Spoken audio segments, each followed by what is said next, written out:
ꯑꯍꯥꯟꯕꯃꯛꯇꯗ channel ꯑꯁꯤꯒꯤ ꯃꯥꯏꯀꯩꯗꯒꯤ ꯃꯌꯥꯝꯕꯨ ꯇꯔꯥꯝꯅ ꯑꯣꯛꯆꯔꯤ. ꯉꯁꯤꯁꯨ ꯃꯍꯧꯁꯥꯒꯨꯝꯅ ꯌꯥꯝꯅ ꯅꯨꯡꯉꯥꯏꯔꯕ ꯍꯣꯔꯔ ꯁ꯭ꯇꯣꯔꯤ ꯑꯃ ꯄꯨꯗꯨꯅ ꯂꯥꯛꯆꯔꯤ. ꯋꯥꯔꯤ ꯑꯁꯤꯒꯤ ꯃꯃꯤꯡꯅ ꯃꯤꯍꯥꯠꯄꯤ ꯂꯥꯏꯐꯗꯕꯤ. ꯋꯥꯔꯤ ꯑꯁꯤꯕꯨ ꯏꯕꯤꯔꯛꯄꯅ ꯖꯨꯖꯨ. ꯑꯗꯨꯗꯤ ꯃꯤꯌꯥꯝ ꯋꯥꯔꯤ ꯑꯁꯤ ꯀꯔꯤ ꯀꯝꯗꯧꯕꯒꯦ ꯍꯥꯏꯕꯗꯣ ꯃꯌꯥꯝ ꯄꯨꯟꯅ ꯑꯃꯨꯛ ꯇꯥꯃꯤꯟꯅꯔꯁꯤ.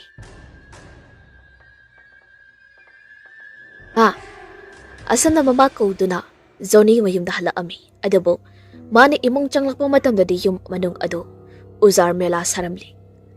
ꯑꯃꯨꯛꯁꯨ ꯍꯟꯖꯤꯟꯅ ꯀꯧꯏ. "ꯏꯃꯥ! ꯏꯃꯥ!" ꯄꯥꯈꯨꯝ ꯑꯃꯠꯇ ꯐꯪꯗ꯭ꯔꯕ ꯑꯗꯨꯗ ꯃꯃꯥꯒꯤ ꯔꯨꯝꯂꯣꯝꯗ ꯑꯣꯏꯅ ꯂꯥꯛꯂꯤ ꯖꯣꯅꯤ. ꯃꯥꯅ ꯁ꯭ꯇꯦꯌꯔꯀꯦꯁ ꯑꯗꯨ ꯀꯥꯔꯤꯉꯩ ꯇꯟꯖꯥ ꯑꯗꯨꯗ ꯅꯨꯄꯤ ꯑꯃꯅ ꯀꯟꯅ ꯂꯥꯎꯕꯒꯤ ꯃꯈꯣꯜ ꯑꯗꯨ ꯇꯥꯔꯛꯂꯝꯃꯤ. ꯖꯣꯅꯤꯗꯨ ꯀꯅꯥꯒꯤꯅꯣ ꯈꯜꯂꯗꯨꯅ ꯖꯣꯅꯤꯅꯁꯨ ꯀꯟꯅ ꯂꯥꯎꯏ ꯄꯥꯈꯠꯅ. "ꯆꯤꯆꯦ!" ꯑꯁꯣꯝꯅ ꯃꯆꯦ ꯀꯧꯗꯨꯅ ꯃꯆꯦꯒꯤ ꯔꯨꯝꯂꯣꯝꯗ ꯑꯣꯏꯅ ꯆꯪꯁꯤꯜꯂꯛꯂꯝꯃꯤ ꯖꯣꯅꯤ. ꯃꯤꯀꯨꯞ ꯑꯗꯨꯗ ꯃꯆꯦꯅ ꯂꯥꯎꯔꯛꯂꯝꯃꯤ. "ꯖꯣꯅꯤ! ꯆꯦꯜꯂꯣ! ꯆꯦꯜꯂꯣ ꯖꯣꯅꯤ!" ꯃꯆꯦ ꯑꯗꯨ ꯃꯥꯒꯤ ꯔꯨꯝꯗꯒꯤ ꯆꯦꯟꯊꯣꯔꯛꯇꯨꯅ ꯖꯣꯅꯤ ꯇꯝꯅ ꯂꯥꯛꯏ. ꯑꯗꯨꯒ ꯖꯣꯅꯤꯕꯨ ꯄꯝꯈꯠꯇꯨꯅ ꯌꯨꯝ ꯑꯗꯨꯒꯤ ꯃꯄꯥꯟꯂꯣꯝꯗ ꯆꯦꯟꯊꯣꯔꯛꯈꯤ. ꯃꯆꯦꯅ ꯄꯝꯗꯨꯅ ꯆꯦꯟꯅ ꯖꯣꯅꯤꯅ ꯍꯪꯉꯤ. "ꯆꯤꯆꯦ, ꯑꯩꯈꯣꯏ ꯆꯦꯜꯂꯤꯁꯤ ꯀꯩꯒꯤꯅꯣ?" ꯃꯆꯦꯅ ꯈꯨꯝꯃꯤ ꯁꯣꯔ ꯑꯗꯨ ꯊꯥꯕꯤꯠ ꯍꯣꯅ. "ꯂꯥꯡꯒꯅꯨ, ꯃꯐꯝ ꯑꯁꯤ ꯈꯔ ꯊꯨꯅ ꯂꯥꯟꯊꯣꯛꯂꯁꯤ." "ꯏꯃꯥꯗꯤ ꯀꯥꯏꯗꯅꯣ?"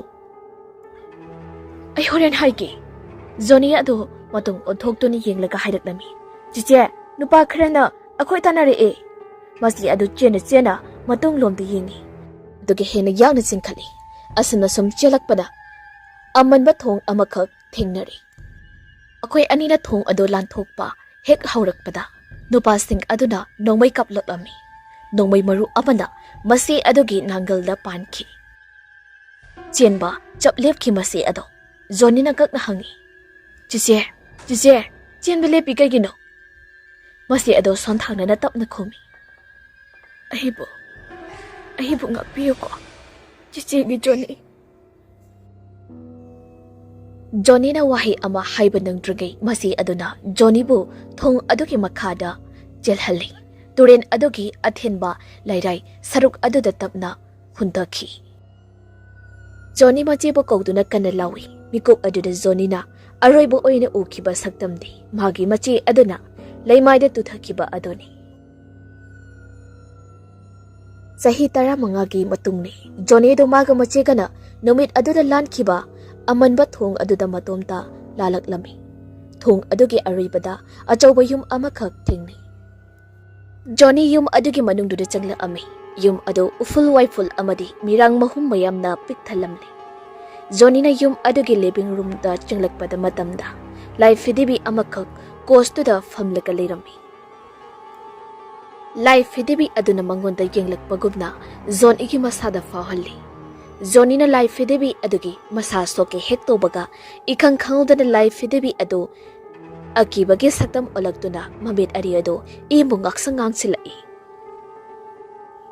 ꯃꯥꯒꯤ ꯃꯃꯤꯠꯇ ꯎꯔꯤꯕ ꯄꯨꯝꯕ ꯃꯪꯂꯥꯟꯅꯤ ꯈꯪꯉꯤ. ꯑꯗꯨꯅ ꯃꯥ ꯃꯃꯤꯠ ꯑꯗꯨ ꯐꯠ ꯄꯥꯡꯊꯣꯔꯛꯏ. ꯃꯥꯅ ꯃꯃꯤꯠ ꯄꯥꯡꯊꯣꯔꯛꯄ ꯃꯇꯝꯗ ꯔꯨꯝ ꯑꯃꯗ ꯃꯥ ꯍꯤꯞꯇꯨꯅ ꯂꯩꯔꯝꯃꯤ. ꯃꯃꯥꯏ ꯑꯗꯨ ꯐꯠ ꯅꯥꯀꯟꯗ ꯌꯦꯡꯊꯣꯔꯛꯄꯗ ꯃꯇꯝ ꯑꯗꯨꯗ ꯎꯔꯛꯂꯝꯃꯤ ꯍꯧꯖꯤꯛꯇ ꯃꯥꯅ ꯎꯈꯤꯕ ꯁꯛꯇꯝ ꯀꯥꯏꯔꯕ ꯂꯥꯏꯐꯤꯗꯤꯕꯤ ꯑꯗꯨ ꯃꯥꯒꯤ ꯅꯥꯀꯟꯗ ꯐꯝꯗꯨꯅ ꯂꯩꯔꯝꯕꯗꯣ.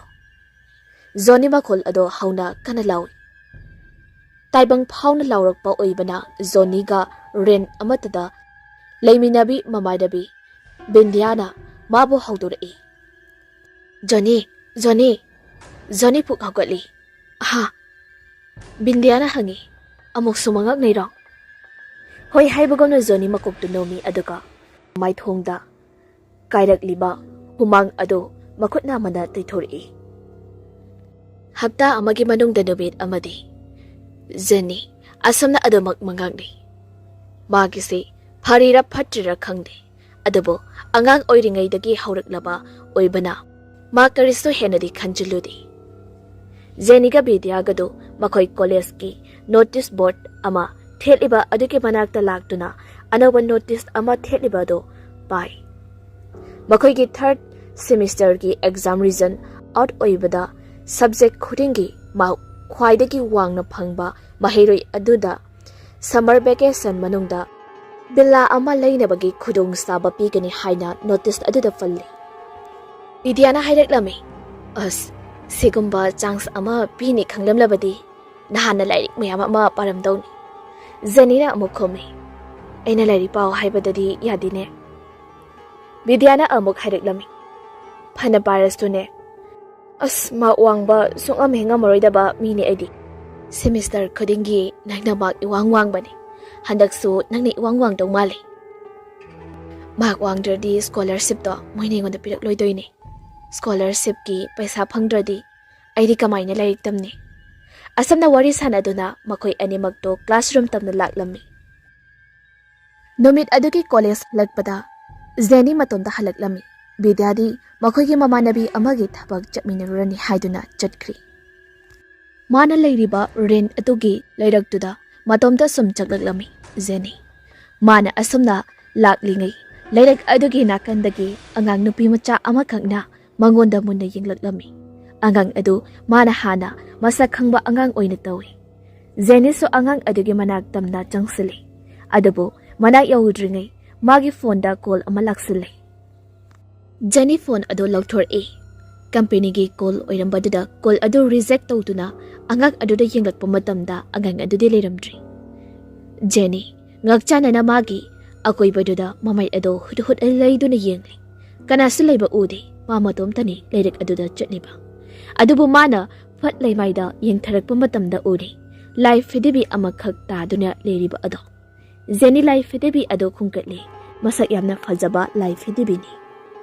Jenny mabukning khali. Kanagumba amana hundok lamba oirangani. Asana wakal ado LAIPHADIBI ado mana mayumda puduna lakli. Renta yauraduna Jenny na LAIPHADIBI adugi dress ado sudok biri. Mamaida napliba amodba aduso taithokli. Haujikti LAIPHADIBI adugi fajaba saktam mayak singlakni. Yengbada asengba taibang mibu mali. LAIPHADIBI adugi mangalda ahoba ama leiribe ado ubada Jenny machinda sole. Nangi dress de nawa ma lebidaba yadri ai. Asamda LAIPHADIBI ado loishinbiringai namidang tasalakli. Namidangi ensang leba chekadaba matam yaurakli. Jenny na LAIPHADIBI aduda hairami. Nang leirumako ay ensang kara leirukigi. Asi haiduna LAIPHADIBI ado blanket subsinbiduna thanami phamungda. Jenny do mana masang khara leiba loiraduna LAIPHADIBI gi phizol yoliba pitak toba dukal aduda sangduna LAIPHADIBI gi dress ama leirami. Aduga renta amuk halakami. Ren manung aduda kena sulaiti LAIPHADIBI adu khaktani. Adubo LAIPHADIBI aduna mana ngangba wa tabigani matagumna Jenny na hairaklami. Room manungda hek changbaga. Ay hala ay na nangi so dress fajaba maleri se sisiko.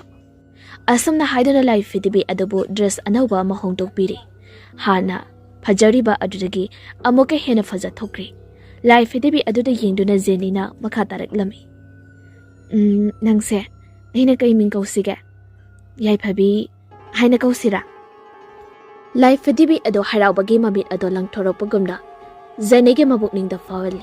LAIPHADIBI aduna ming ado pamjarabagumna Jenny na amukso hai. Hoise nangi mingse aina yaiphabi aina korani ko.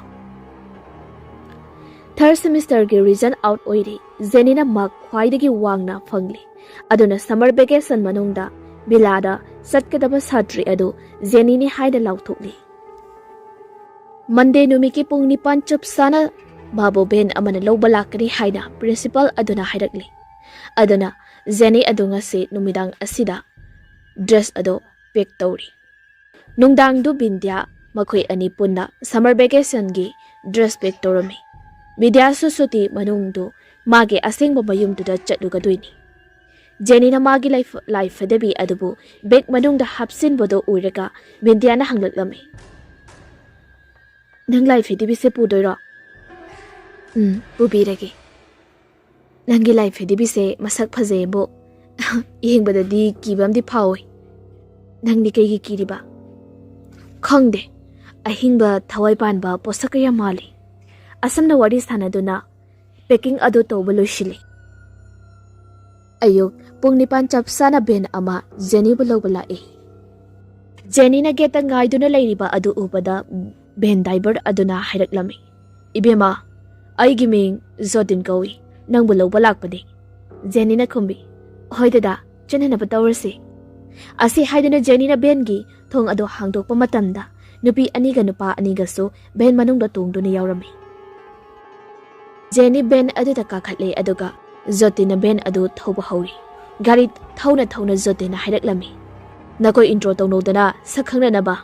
Nupi ama na hairak-lami. Ay gibing na Gayatri. DSP College da gini. Nupi ama dana amang hairak-lami. Ay gibing na Sonia. JYP College da gini. Nupa ama na amang hairak-lami. Ay gibing Arvin. Mahagi na Hobson. Ay kuya ni na HSN College da gini. Jenny na amo. Ay gibing na Jenny kawi. CC College da gini. Gayatri ga Sonia ga do hek yeng bada sak yam nang kagbi mi usitabi mi bo hantana khanbi mi da oina tawi. Jenny da su gat tawbagi mi heng ama yengli. Asam na lakpada ben ado yomzaw ama ki geta khami. Aduga manungdagi nupi ama khag thoraktuna ben da karaklaga Jenny ge nakanda phami. Jenny na LAIPHADIBI ama paibagawan nupi aduso LAIPHADIBI ama paidaklami. Anoba nupi adugi maming na Zaya kawi haina mayamda intro tawi. Amuk so ben ado thawdorakli aduga amuk yumzaw amagi mangda khamduna nupa amagaso hapkalakli. Nupa adugi maming na sayon ba kawi haina intro tawrami. Gari manong da famna Jaya na haidaklami. Jenny gi LAIPHADIBI aduda yengduna. Nangi LAIPHADIBI aduso yamna phajei. Kay maming kawge. Yaifavi kawi nangi diri. Pani kawi. Asamna, Jenny ga Zaya ga do LAIPHADIBI da luna tawbagi common interest laibana maram oiraga atay ga yengnabada makoy anido khajik close oinabagum na tawi. Numidang gi pung 6 muktarak pamatam adwaidani. Bila adu yausilagli. Yumzaw adu gi get yawnaba thong amanba amakak lan batarami. Thong adu icham samba thong natti. Jenny gi manglanda toina uba thong aduni. Thong adu uba magtada Jenny masa ado nervous oibagum na tawi. Sor ado tanik tapna holi. Ochina sina thong adu lan thorakle aduga yumzaw adu yaurakle. Makoy sing adu gari adu dagi kumduna magi lage sing adu induna yumzaw adu gi manung da changaklami. Zotin na hairak-lami. Yumzaw sige maming ne bila tanu haina kawi. Bila asigi mapu ado. Hauzi hawaida vacation chatki. Lao, ay nakoy gine room do taklagi. Asi haidana Zotin na lusing duna makoy sing ado second floor da purakli. Aduga masa-masagi room ado taklami adugi matong makoy sing ado magi room da changkri aduga Zotin so makada kungkri. Jenny do magi room da changlami. Room ado yamna chawi fazabasu yamna fazay. Balcony adom da amuk laktu ni yengi. Balcony adudagi uri fazaraba pat amasu. Pat adugi nakanda da umang amasu lay. Akoy ba do ngehak yenglamlaga Jenny ado room manung da changi haina. Mamay do hek nay thurakpaga magi makokta nung machagumba postak amakak na thomlaklami. Jenny fat matung ondo di yengthok luba matamda uraklami. Pat adugi matay oina uzaw oma hawriba adugi marumda miyoy amakak laisinduna lotkiba ado. Jenny muna yenge adoba uba pangkidri mangkri mami samkri. Magi wakal na oira malik kana Jenny ado mamay ado layduna changlakli. Thongsu yo lonsilamli. Aduga magi pirol kay ado upu ado da hapna na bahayduna upu ado ki thong ado he hangdokpaga uraklami. Musin mo ba nupi macha amagi saktam na upu manung ado da phamlamliba ado. Nupi masa ado mamit ushilambadagi mamit ado fatpang thorakli. Ama mamarak ado da musin mo ba magi masa ado da paliba ngawrok ngawba amuba saruk yawdaba mamit ado na bangonda yenglakpada Jenny mihul ado soilauki. Khangprek khangna thong ado fat thingzilli. Minute khareki matungda makut ado thak niktuna thong ado amok hangdok tuni yengi. Handakti upu manung ado da kariso yawramdri ihang hanglamle mafam ado. Jenny sor do amurak sangno hondo e. Magi wakal na oira malik khanda masana masabu phathase. Dinner charaba matungda mayam adu mana thokpa ngihak pothanarami. Jaya sumagi LAIPHADIBI adu paidana pad ama leiriba adugi manakta laklami. May nga na thali aduna kiningay oidi mafam adu. Pad adu ubada Jaya na magi LAIPHADIBI da pani da haidaklami. Pani tu pasyam na fajadra. Asam na pad adugi manakta asam sumjang silai. Imay cholaba lutrik luraba ising aduda yengthai. Mama sagi mami mayak sing na ui. Mayam nangan bo oibana. Imay aduda urkiba Jaya mama sagi mami adu natana atopa mi ama sumagi mami adugi hek nakanda uraklami. Pi amuba setpi mamay lukthaduna leplibi nupi amagi mamini. Jaya fat yengi magi nakanda adubu kana sulaybadi udi ihang hangi mafam adu. Amuksu ising imay aduda yengthai adudana ui nupi adugi mami. Amu hek magi nakalda yenglagana kana sulayramdi. Mataw aduda Jaya masada chingnaba amaga loidana matungdo onthorikpada magi hek mamangda nupi amakhak leptuna leirami. Nupi ado asengba taibang mini masakti khangnadi. Jaya nokningdana nokfet tawi. Hai. Nupi ado Jaya gi LAIPHADIBI aduda munna yenglamlaga wa amata hairamdana mafam adudagi zatki. Mathangi nubi ni Jenny adu bila adugi nakanda leiriba umang adomda laami. Mana samlakpada apikpa khangpoksang amakak thengnari. Mi leibra leitabra yengi khana Jenny adu khangpoksang adugi manungda changlei. Khangpoksang aduda leiramliba posaksing adu laigi tingi oiba posak ngaktani. Samna hairabada maibi amada sijinnanaba posak ngaktani. Tanjaduda Jenny gi matungnagi nupi amakak na hangi. Nang kanano? Jenny matung odori yengba matamda amuba machugi jonjol lauba asonba pijon setpi nupi amakak leptuna leirami. Aduga LAIPHADIBI ama hapa polang amakaksu nupi aduna pai. Nupi aduna amuksu hangi. Nangsu yumjaw sida lakpa mira. Hoy, mane. Aigi ming na Jenny kawi. Nang di kanano? Sanjana. Asam na hek haibaga Sanjana na uri. Jenny ki makuta pairi ba LAIPHADIBI yaifabi ado. LAIPHADIBI aduda munna yengi Sanjana aduga hairaklami. Chalo, sida kuina laigano. Jenny su haifam khangda ing atawduna amuk chatkri mafam adudagi. Sonia adu pat aduda iroibadagi. Linna chi e haiduna mayam marang tawnaduna ngihak yaururaba matung Jenny adu library achoba ama leiriba adomda laami. LAIPHADIBI yaifabi adu table da thamduna mana bookshelf singduda yengi karamba lairik pa sige haina. Mana sum yengningai tanja aduda magi matungda mihui ama samduna chatkibagi sahum phangla ami. Jenny matung onduni yengi. Magi LAIPHADIBI yaifabi adu leimaida tadun leirami. Jenny na LAIPHADIBI adu khungat na masina soli. Kamay na tari no nangba. Table mayada thamlamba LAIPHADIBI aduna leimaida takiba haibase. Jenny kiri bani. Adubu kidaba sana leibani. Prap tawna ma lairik ama khalli. Aduga lairik adugine yaifabi dune paiduna thonglomda thokla ami. Thongi Handle adu hek paibaga magi tunglomdagi atopa ing lauba khut amana magi bakutta pailaklami. Jenny khangpre khangna lauduna tunglomda yingthori adubu kana suleiramdi. Mamai adu hudhot leiduna thong aduda amuk hangge tawbaga magi mana kongda sonthangna chirol tawraklami nupi amagi khonjalna. Chatkino. Jenny magi nakanda yingthorakpa matamda su uri nupi masa amaka kachin aduda Mangonda matung onsendara famliba ado. Nupi masa ado ubada Jenny do tu chungkiba khangawdi. Munni yengi nupi aduda thangnaba mikopta nupi masa ado masadi leithoraktana maktu makhakta leithoraktuna Jenny de yenglai. Nupi ado kuchu ngawrok ngawi. Maithongge saruk ayamba pumtharakpagi hal ngakta ngai. Makoktagi I chentharakpana mamai ado punglublubli.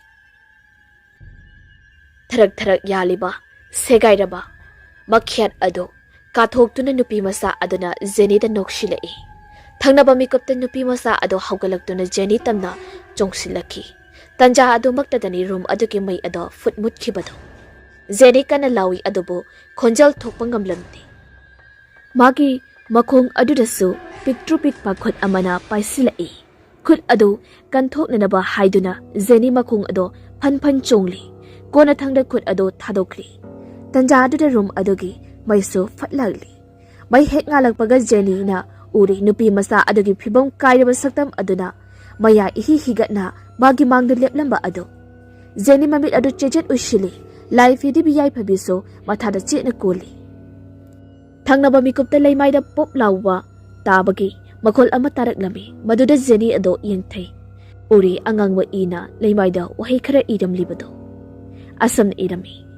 Satkro.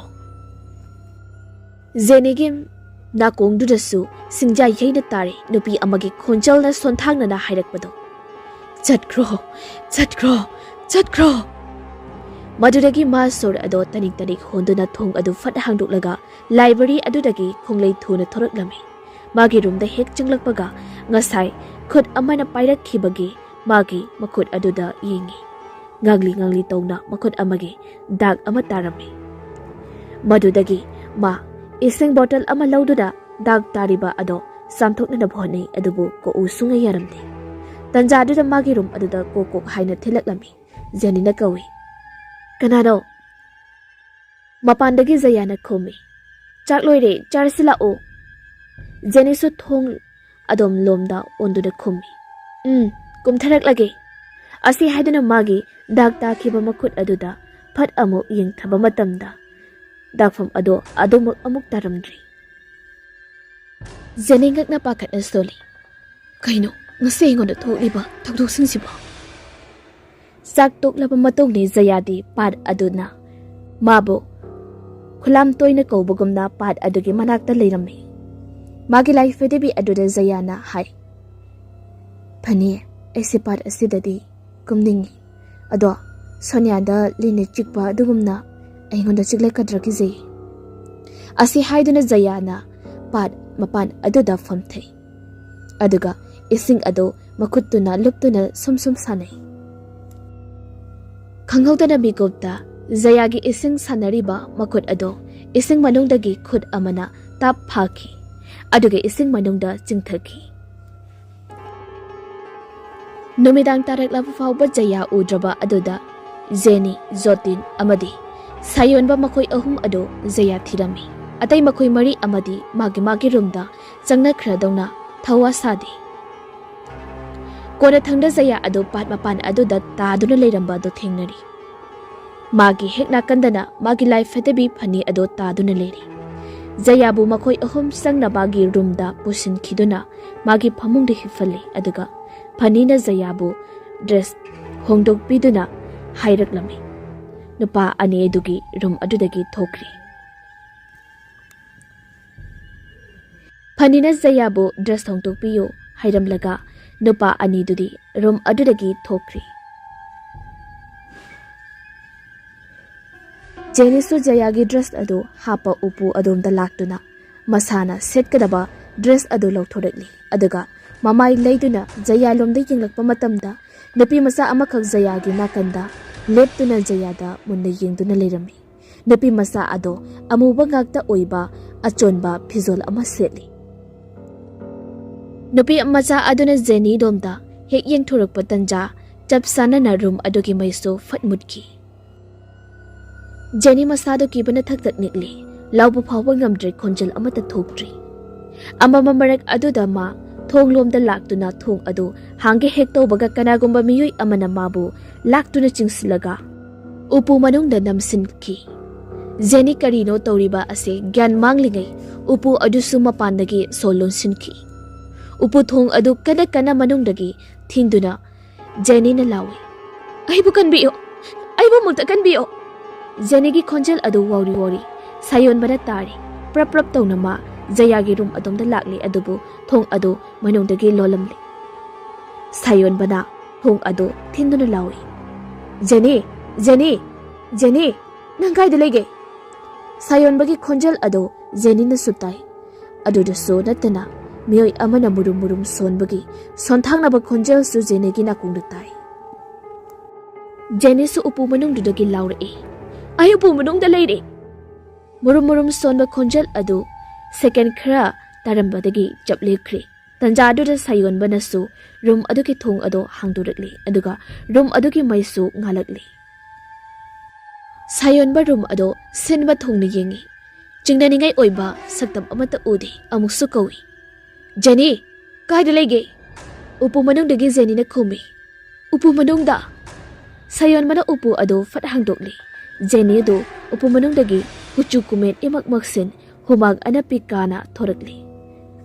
Kamay tawrino? Jenny kumdi kibagi mayayna jeng khaibugumna nikli. Sayon bana mabu jayagi phamung aduda famali. Zotine ising glass ama puraktuna Jenny bu thakhali. Masa khasik normin oirakli aduga. Thangnaba mikupta Jenny ado mamay tapna layduna Zayada yenglakami. Adabu Zaya ado khong Adabu Zayado khong dagida ton phauba amuba ngakta oiba Pizol septuna hiplega leirami. Madu ubada Jenny mami ado laukthok lawi. Ima! Jenny na mana thengna kiba wari pumbado sayon bada loine lirami. Madugi matung sayon ba themjin biduna mabusu masaki room da tumhalami. Madu loiriga sayon bado kitchen aduda kumduna ising thakluraga karakli. Mana magi room tamna lakpa matamda Jenny gi room da phalap yenglami. Thong adu khazik ka thoklamba aduda thong adu thingzin ge haina changlaklami.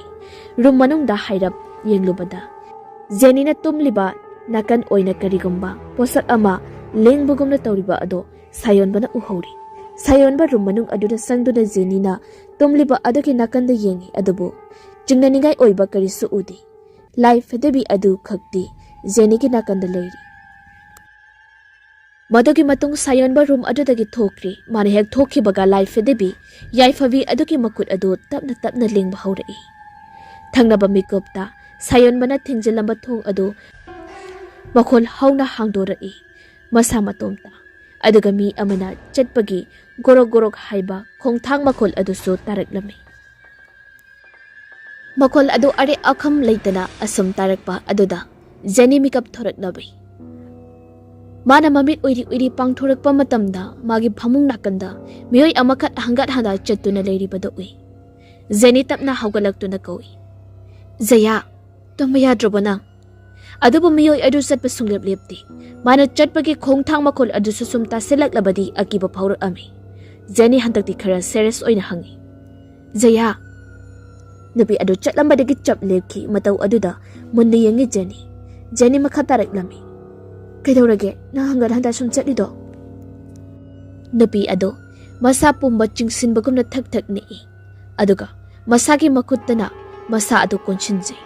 Thangnaba mikopta nupi adugi masa amadi phizoldagi ising tap taraklami. Haujikta pukri kumluraga karakpagumli. Jenny hugatuna nupi adugi manakta changsile adubo manak yawba nang dringai Jenny gi nakungda sonthangna na hairaklami nupi amagi khonjalda.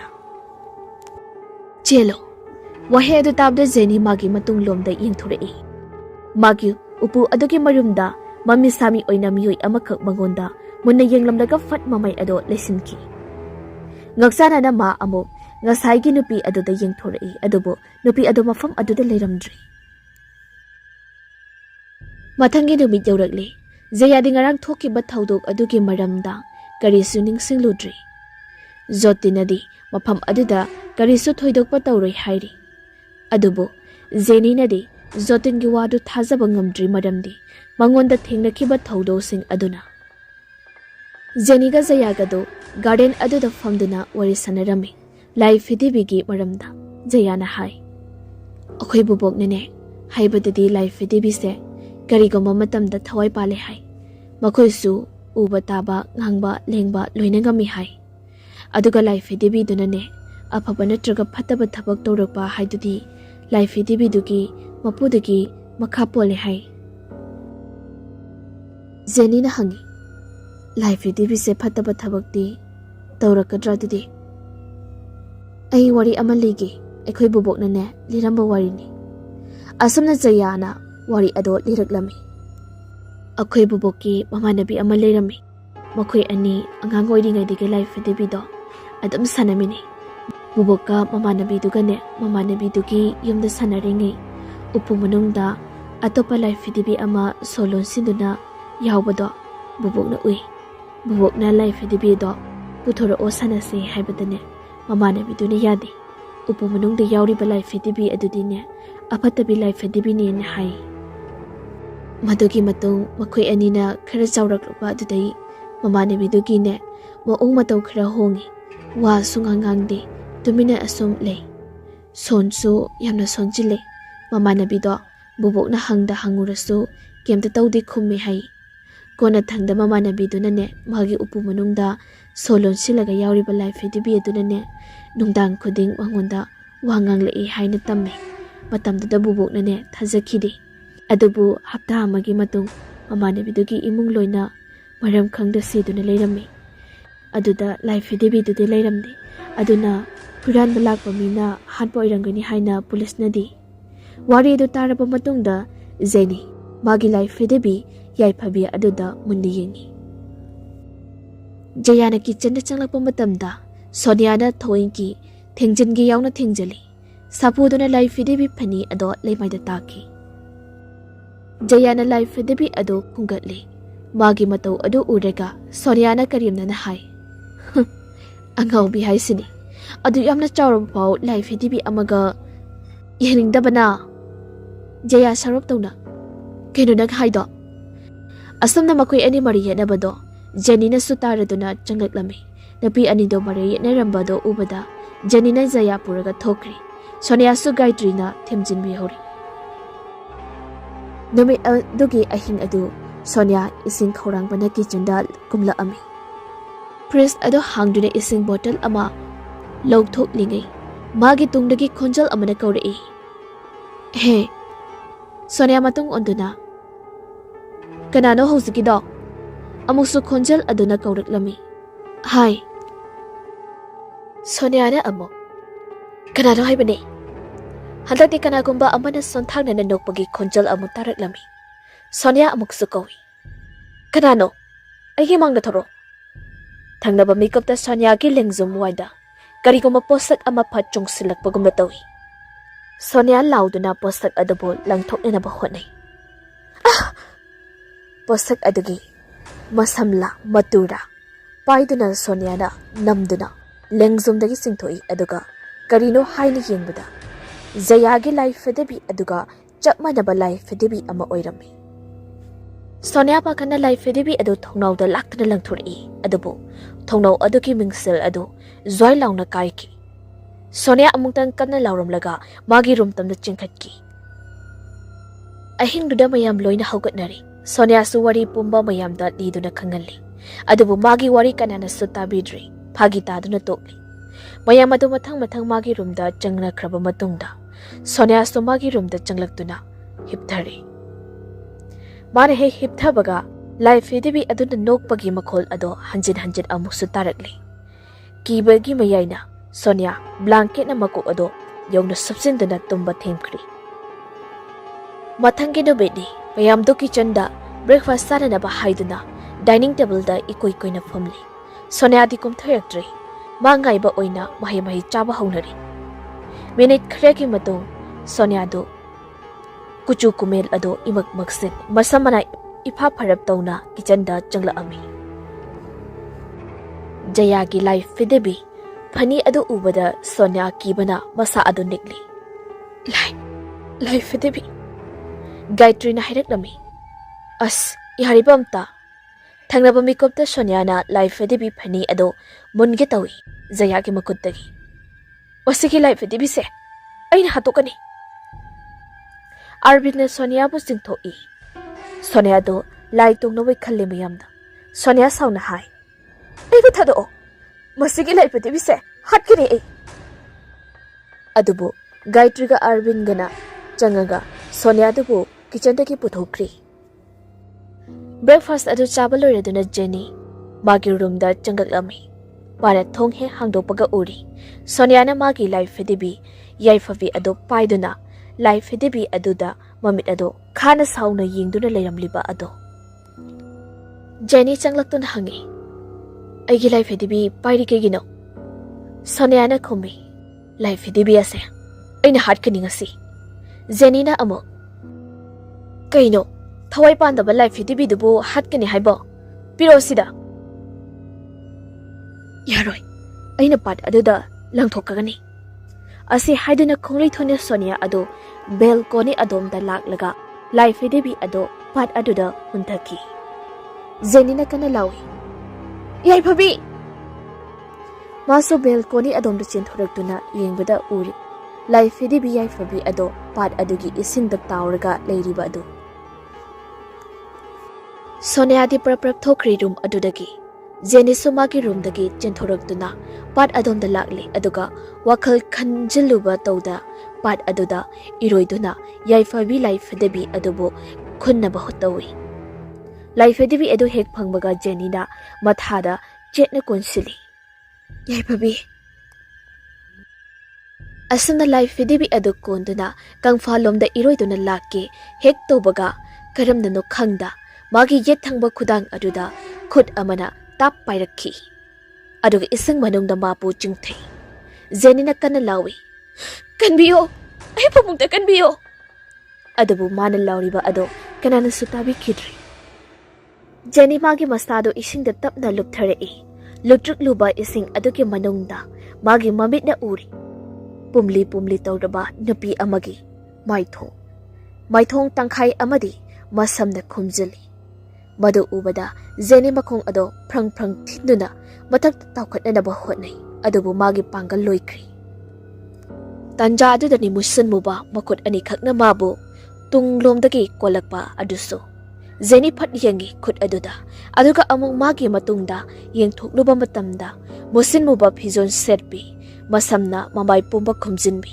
ꯅꯨꯄꯤ ꯑꯃꯈꯛ ꯏꯁꯤꯡ ꯃꯅꯨꯡ ꯑꯗꯨꯗ ꯂꯦꯞꯇꯨꯅ ꯂꯩꯔꯝꯃꯤ ꯊꯪꯅꯕ ꯃꯤꯀꯨꯞꯇ Jenny ꯃꯈꯨꯠ ꯄꯥꯏꯗꯨꯅ ꯁꯥꯌꯣꯟꯅ ꯇꯞꯅ ꯆꯤꯡꯈꯠꯂꯤ ꯏꯁꯤꯡ ꯃꯅꯨꯡꯗꯒꯤ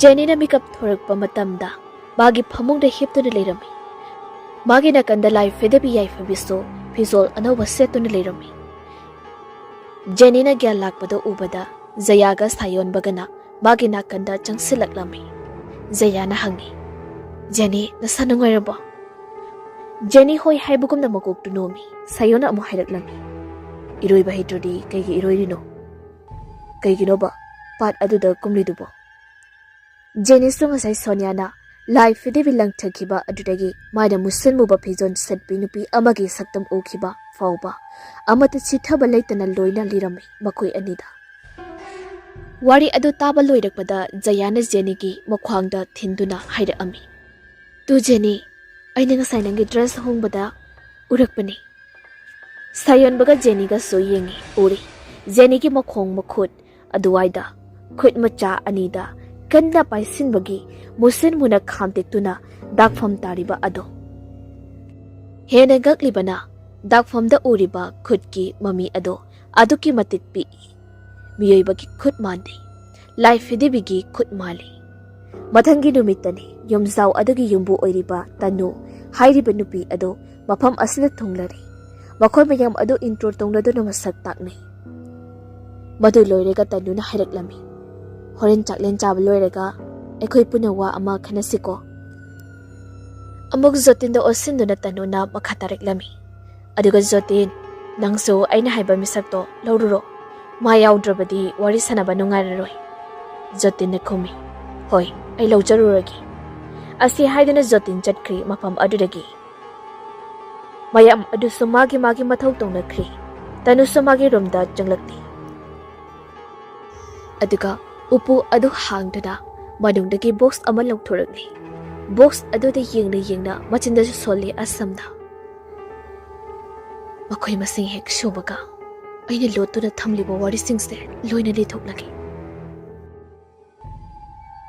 ꯃꯌꯥꯝꯗꯣ ꯃꯥꯅ ꯊꯣꯛꯄ ꯊꯕꯛ ꯇꯧꯅꯔꯤꯉꯩ ꯒꯥꯏꯇ꯭ꯔꯤ ꯌꯨꯝ ꯑꯗꯨꯒꯤ ꯐꯥꯔꯁꯠ ꯐ꯭ꯂꯣꯔꯗ ꯂꯩꯕ ꯕ꯭ꯂꯦꯌꯔ ꯁꯥꯟꯅꯐꯝ ꯑꯗꯨꯗ ꯂꯥꯛꯑꯝꯃꯤ ꯃꯥꯅ Blair sanaba horakpaga nupi amagi khonjal na kaurami.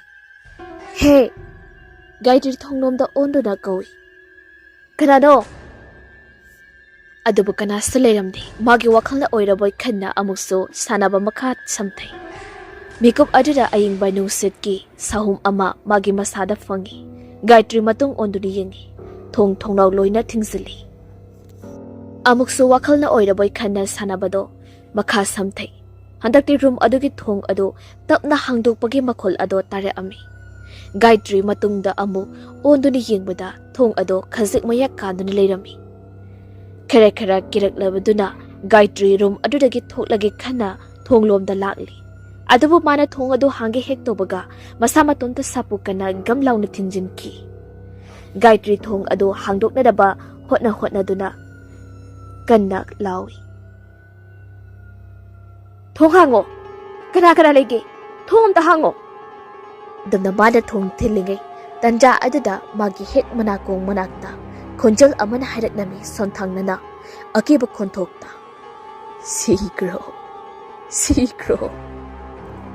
Gaitri chaplepi room asami atopa amaso leiraboy khanna matung oli adubu kana su leiba udi thongnaw leiriba adomda laktuna thongnaw hangdoknina ba honi adubu lok torami tanjaduna thongnaw adudagi uri Zaya Jenny amadi nauna lakpa nupa Harley makoy ahum garden dagi changlak ipa adu thongnaw adu thinduna Gaitri na lawi Jenny Zaya aibu kallo Tanja sana makoy ahum so mangonda yenglaklami aduga wari sabagumna tawi thangnaba mikopta Jenny na magi matungda khudombi thinduna wa ama haiki madu ubada Gaitri masa ado thak nikpa makai mamai ado tapna leiduda magi matungda yengi magi hek matungda leptuna leirami khongdagina ton fauba amuba gakta setpi nupi ama nupi adugi mamai su amuba masam aduna loina khumzili yengbada akiba pokpa saktamni Gaitri tapna nupi adugi makhongda yengthai nupi ado makhong leibak thengdi nungsita tawduna leibagumna tawi madu ubada Gaitri makhol hauna lawi Sondaso Jennyga Zayaga amadi Hari makoy uhum na uri Gaitri gi matungda leplibi amuba ngakta setbi masam na mamay khumjinbi nupi aduna Gaitri gi mangak samda makut namana pairaga wang na thangkaliba adu madu ubada makoy uhumdo haunaruba tawda yamzaw manung aduda jinsinki aduga zotindagi stolawduna Gaitri na leiriba room adu thong hangdukna ba honi mayam langnariba adu taraduna tanuso magi roomdagi thorakli Gaitri do mamay ado ngaksinna mabo ngaksam lakhatliba nupi ado da yengli nupi adogi maithong uba phangdi Gaitri magi areba thauna puthoraktuna nupi aduga mayokni adubu nupi ado masayam nakkalli aduga magi makut ado sukana kana lawi yengbada LAIPHADIBI khut mali makoy mayamna thong ado hangdukna ba hotnariba aduso Gaitri na manungdagi tai Somdasu sayan bado yumzaw aduki manakta leiba umag aduda laami. Ngasi kaktinati ayamba matamdama umangda laami. Aduga khangpoksang aduda leiriba nupi aduna but sana bagumna tawriba ado mana adum yenglami. Ngasi su khangpoksang aduki thongnawdagi lumduni yengli. Amuba ngakta selpi nupi aduna lai soliba ado nupi ado thongnaw lumda matung onsilna sayon babu ubadi uramdi. Thangnaba mikupta maybi sanjanana LAIPHADIBI ama fat thangkali aduga LAIPHADIBI aduda laison khara soli sayon basu LAIPHADIBI aduda yengi LAIPHADIBI aduna ma ubagumna mamit ado khangangang silakpa aduda sayon ba mihul soilauki sanjana su lai sholamba adu lepli sayon basu praprap satkri mafam adudagi sanjana LAIPHADIBI aduda hangi kari haiba miyoy amana aikhoibu loni yenglamle haiba Sanjana thongnaw lomda fat yengthoklubada uri sayon bana chatkiba ado Sanjana na LAIPHADIBI aduda hairami Yurika asigi nupase hana hataba yadi Somda sa thong ado hangduna mayam changduna Gaitri bulaknari tanuna changlaktuna mayambu yamna thuna mafam ase thadokduna chatnana bahairatli tanja aduda sayon bana laktuna makoida wari liri mana thingnarakiba sing ado ꯃꯈꯣꯏꯁꯤꯡꯅ ꯃꯐꯝ ꯑꯗꯨꯗꯒꯤ ꯆꯠꯅꯅꯕ ꯃꯔꯥꯡ ꯇꯧꯅꯕ ꯑꯗꯣ ꯄꯥꯠ ꯃꯄꯥꯟꯒꯤ ꯎꯖꯥꯎ ꯑꯃꯒꯤ ꯃꯔꯨꯝꯗꯒꯤ ꯁꯟꯖꯅꯥꯅ ꯎꯔꯗꯨꯅ ꯃꯥꯒꯤ ꯂꯥꯏꯐꯗꯕꯤ ꯌꯨꯔꯤꯀꯥꯗ ꯍꯥꯏꯔꯝꯃꯤ꯫ ꯌꯨꯔꯤꯀꯥ, ꯃꯈꯣꯏꯅ ꯈꯪꯈ꯭ꯔꯦ ꯂꯣꯏꯅ꯫ ꯃꯣꯏꯕꯨ ꯍꯥꯠꯇ꯭ꯔꯤꯉꯩ ꯍꯥꯟꯅ ꯑꯀꯤ ꯑꯈꯪ ꯄꯤꯗꯕ ꯌꯥꯗꯦ꯫ ꯌꯨꯝꯖꯥꯎ ꯑꯗꯨꯗ ꯂꯩꯕ ꯃꯈꯣꯏ ꯃꯌꯥꯝ ꯑꯗꯣ ꯃꯥꯒꯤ ꯄꯣꯠꯆꯩ ꯄꯨꯗꯨꯅ ꯊꯣꯛꯅꯔꯛꯂꯤ ꯑꯗꯨꯒ ꯇꯅꯨ ꯌꯥꯎꯅ ꯏꯀꯣ ꯚꯦꯟ ꯑꯗꯨꯗ ꯀꯥꯈꯠꯂꯤ꯫ ꯖꯣꯇꯤꯅ ꯒꯥꯔꯤ ꯑꯗꯣ ꯌꯥꯡꯅ ꯊꯧꯔꯛꯂꯤ꯫ ꯃꯈꯣꯏ ꯃꯁꯤꯡ ꯁꯨꯔꯕ ꯑꯗꯨꯗ ꯇꯅꯨꯅ ꯋꯥꯔꯤ ꯂꯤꯕ ꯍꯧꯔꯛꯂꯤ꯫ ꯌꯨꯔꯤꯀꯥ ꯍꯥꯏꯔꯤꯕ ꯅꯨꯄꯤ ꯑꯁꯦ ꯃꯤꯍꯥꯠꯄꯤ ꯂꯥꯏꯐꯗꯤꯕꯤꯅꯤ꯫ ꯂꯥꯏꯐꯗꯤꯕꯤ ꯑꯗꯨꯅ ꯌꯨꯔꯤꯀꯥꯒꯤꯅꯦ ꯊꯋꯥꯏ ꯆꯪꯗꯨꯅ ꯅꯈꯣꯏꯗ ꯑꯀꯤ ꯑꯈꯪ ꯄꯤꯕꯅꯤ꯫ ꯑꯔꯕꯤꯟꯅ ꯍꯪꯂꯛꯂꯝꯃꯤ꯫ ꯑꯗꯣ ꯃꯥꯅ ꯑꯩꯈꯣꯏ ꯍꯥꯠꯅꯅꯕ ꯍꯣꯠꯅꯔꯤꯁꯤ ꯀꯩꯒꯤꯅꯣ? ꯇꯅꯨꯅ ꯈꯨꯝꯃꯤ꯫ ꯂꯃꯟ ꯈꯨꯝꯅꯕ ꯍꯣꯠꯅꯔꯛꯄꯅꯤ ꯌꯨꯔꯤꯀꯥꯅ꯫ ꯑꯁꯤ ꯍꯥꯏꯗꯨꯅ ꯇꯅꯨ ꯋꯥꯔꯤ ꯂꯤꯔꯛꯏ꯫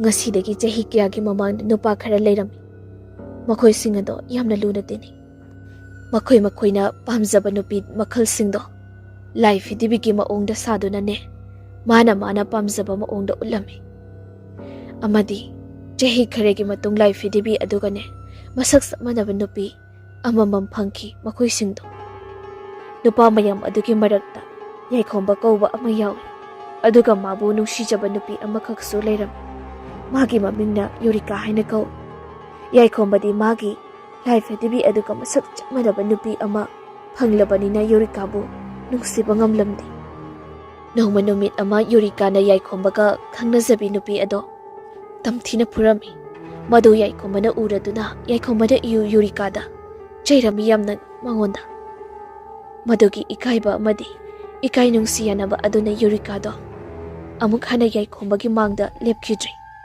ꯌꯥꯏꯈꯣꯝꯕꯁꯨ ꯃꯥꯒꯤ ꯈꯪꯅꯖꯕꯤ ꯅꯨꯄꯤ ꯑꯗꯨꯒ ꯂꯨꯍꯣꯡꯗꯨꯅ ꯂꯩꯈ꯭ꯔꯦ꯫ ꯃꯇꯝ ꯈꯔꯒꯤ ꯃꯇꯨꯡꯗ ꯌꯨꯔꯤꯀꯥꯗꯣ ꯃꯁꯥꯃꯛꯀꯤ ꯌꯨꯝꯗ ꯊꯧꯔꯤ ꯌꯥꯟꯗꯨꯅ ꯁꯤꯈꯤ꯫ ꯃꯥꯒꯤ ꯁꯨꯏꯁꯥꯏꯗ ꯅꯣꯠꯇ ꯅꯣꯡꯃꯗꯤ ꯌꯥꯏꯈꯣꯝꯕ ꯑꯃꯗꯤ ꯃꯥꯒ ꯅꯛꯅꯕ ꯃꯤꯑꯣꯏꯁꯤꯡꯒꯤ ꯃꯅꯥꯛꯇ ꯂꯃꯟ ꯈꯨꯝꯒꯅꯤ ꯍꯥꯏꯅ꯫ ꯃꯗꯨꯗꯒꯤ ꯌꯨꯔꯤꯀꯥꯒꯤ ꯊꯋꯥꯏ ꯑꯗꯣ ꯂꯥꯏꯐꯗꯤꯕꯤ ꯑꯃꯗ ꯆꯪꯈꯤ ꯑꯃꯗꯤ ꯂꯥꯏꯐꯗꯤꯕꯤ ꯑꯗꯣ ꯎꯄꯨ ꯃꯅꯨꯡꯗ ꯌꯥꯎꯗꯨꯅ ꯃꯤ ꯂꯩꯅꯗꯕ ꯌꯨꯝ ꯑꯃꯗ ꯂꯩꯈꯤ꯫ ꯑꯗꯨꯒ ꯂꯥꯏꯕꯛ ꯊꯤꯕꯅ ꯌꯨꯝ ꯑꯗꯣ ꯀꯣꯟꯅꯊꯪꯗ ꯌꯥꯏꯈꯣꯝꯕꯅ ꯂꯩꯗꯨꯅ ꯃꯈꯣꯏ ꯏꯃꯨꯡ ꯃꯅꯨꯡ ꯂꯩꯕ ꯍꯧꯔꯛꯈꯤ꯫ ꯌꯥꯏꯈꯣꯝꯕꯒꯤ ꯃꯆꯥꯅꯨꯄꯤ ꯂꯩꯅꯥ ꯀꯧꯕ ꯑꯃ ꯐꯪꯖꯈꯤ ꯑꯃꯗꯤ ꯂꯩꯅꯥꯅ ꯂꯥꯏꯐꯗꯤꯕꯤ ꯑꯗꯨꯗ ꯌꯥꯎꯕ ꯎꯄꯨ ꯑꯗꯣ ꯍꯥꯡꯗꯨꯅ ꯌꯨꯔꯤꯀꯥꯒꯤ ꯊꯋꯥꯏ ꯆꯪꯂꯕꯤ ꯂꯥꯏꯐꯗꯤꯕꯤ ꯑꯗꯨꯒ ꯂꯣꯏꯅꯕ ꯍꯧꯔꯛꯈꯤ꯫ ꯀꯣꯟꯅꯊꯪꯗ ꯌꯨꯔꯤꯀꯥꯒꯤ ꯊꯋꯥꯏ ꯆꯪꯂꯕ ꯂꯥꯏꯐꯗꯤꯕꯤ ꯑꯗꯨꯅ ꯂꯩꯅꯥꯒꯤ ꯏꯃꯨꯡ ꯃꯅꯨꯡ ꯇꯨꯝꯅ ꯍꯥꯠꯈꯤ꯫ ꯑꯁꯨꯝꯅ ꯇꯅꯨꯅ ꯋꯥꯔꯤ ꯑꯗꯨ ꯂꯤꯔꯝꯃꯤ ꯑꯗꯨꯒꯤ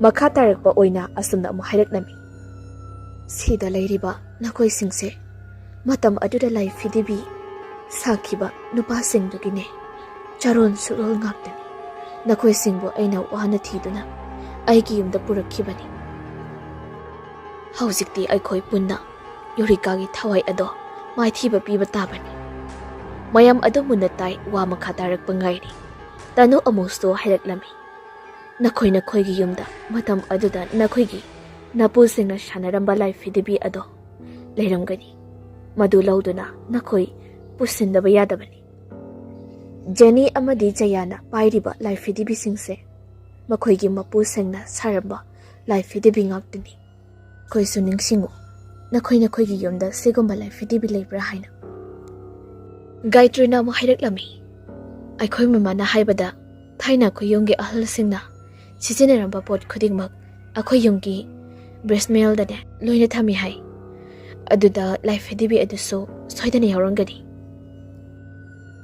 ꯍꯣꯞꯁꯟꯅꯁꯨ ꯍꯥꯏꯔꯛꯂꯝꯃꯤ꯫ ꯑꯩꯈꯣꯏ ꯌꯨꯝꯗꯁꯨ ꯂꯥꯏꯐꯗꯤꯕꯤ ꯑꯃ ꯂꯩ꯫ ꯑꯩꯈꯣꯏ ꯕꯕꯥꯅ ꯂꯥꯏꯐꯗꯤꯕꯤ ꯑꯗꯣ ꯌꯥꯝꯅ ꯂꯨꯅ ꯇꯧꯏ꯫ ꯃꯥꯒꯤꯗꯃꯛ ꯇꯣꯉꯥꯟꯕ ꯔꯨꯝ ꯑꯣꯏꯅꯁꯨ ꯁꯥꯏ꯫ ꯑꯁꯨꯝꯅ ꯃꯈꯣꯏꯁꯤꯡ ꯑꯗꯨ ꯂꯥꯏꯐꯗꯤꯕꯤꯒꯤ ꯃꯇꯥꯡꯗ ꯃꯈꯣꯏꯅ ꯈꯪꯕꯁꯤꯡ ꯑꯗꯨ ꯂꯣꯏꯅ ꯍꯥꯏꯅꯔꯛꯂꯤ꯫ ꯁꯥꯌꯣꯟꯕꯗꯤ ꯂꯥꯏꯐꯗꯤꯕꯤ ꯑꯗꯣ ꯃꯥꯅ ꯍꯥꯟꯅ ꯃꯥꯒꯤ ꯕꯦꯛꯇ ꯍꯥꯞꯇꯨꯅ ꯄꯨꯔꯛꯂꯤ꯫ ꯇꯟꯖꯥꯗꯨꯗ ꯒꯥꯏꯇ꯭ꯔꯤꯅ ꯒꯥꯔꯤꯒꯤ ꯍꯦꯛ ꯃꯃꯥꯡꯂꯣꯝꯗ ꯌꯦꯡꯊꯣꯛꯂꯨꯕꯗ ꯎꯔꯤ ꯐꯤꯕꯝ ꯀꯥꯏꯔꯕꯤ ꯌꯦꯡꯕꯗ ꯑꯀꯤꯕ ꯄꯣꯛꯄꯤ ꯂꯥꯏꯐꯗꯤꯕꯤ ꯑꯃꯈꯛ ꯊꯣꯡꯅꯥꯎ ꯑꯗꯨꯗ ꯅꯞꯂꯒ ꯂꯩꯔꯝꯕꯗꯣ꯫ ꯒꯥꯏꯇ꯭ꯔꯤꯅ ꯀꯟꯅ ꯂꯥꯎꯏ꯫ ꯂꯩꯔꯦ two ꯂꯥꯏꯐꯗꯤꯕꯤ!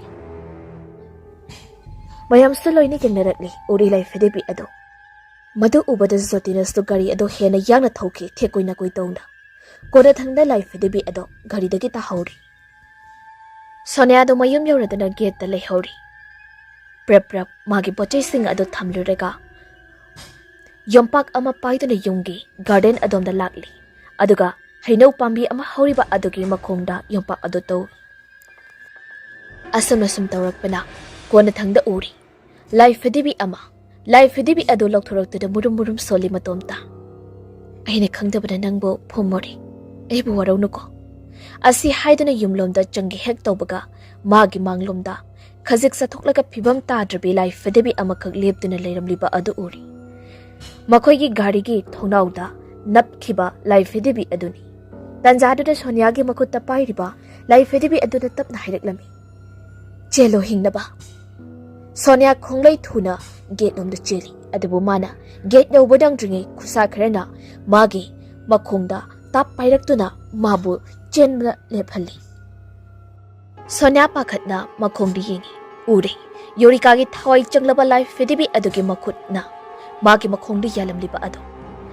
Sonia kana lawi mada lebaktagi lokhalakpa LAIPHADIBI adubuna mathada chena koli. Thangnaba mikupta Yurikagi thawai changlaba LAIPHADIBI aduso Sonia bu sapukana sumaglomda inki. Sonia laimaida uptuna tai. Mana pairamba LAIPHADIBI aduso labna takri. Phibam kairaba LAIPHADIBI ado changsilakni. Sonia gi LAIPHADIBI adugi manakta. Aduga magi kana lauraga khut ani aduna LAIPHADIBI adugi mamit adudo kothokli. Aduga makok duso amu thadat pikhi. Madu loiraga Yurikagi thawai changlaba LAIPHADIBI ado Sonia gi manakta among changlaklami. Sonia sorado wangna hondana haugatna bhone adubu LAIPHADIBI aduna Sonia gi mangak sampaiduna kanna metli.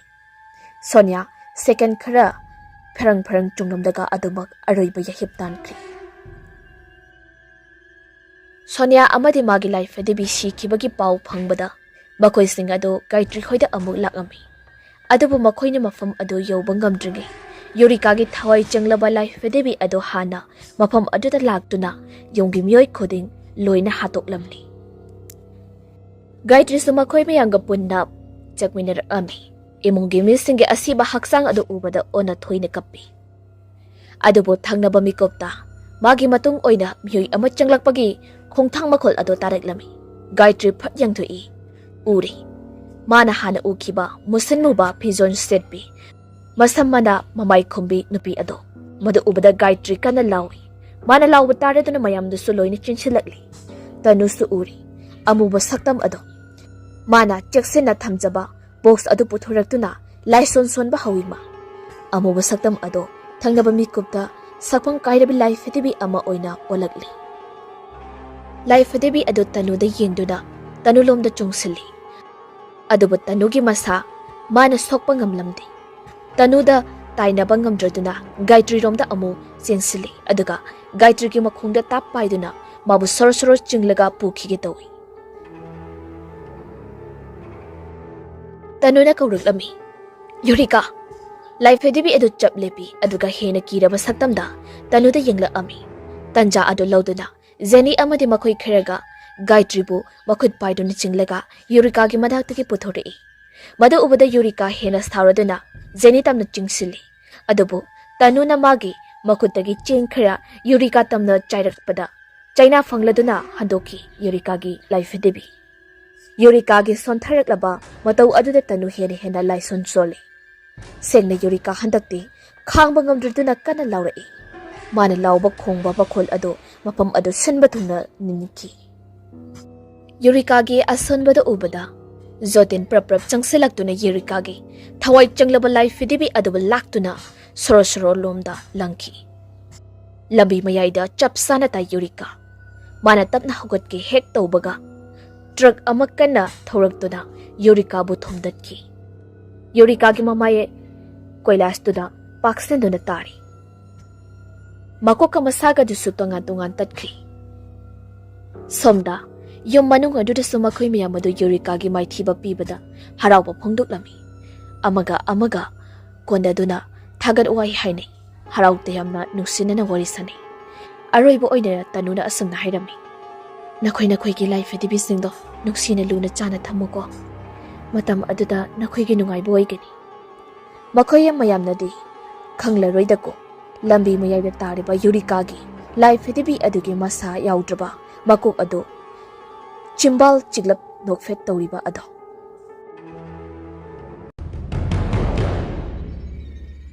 Matang asida wari ase lojari wari ase pathok jaba matamda soikilan ke bayawrabasu mayamna ngakpiyo haijari.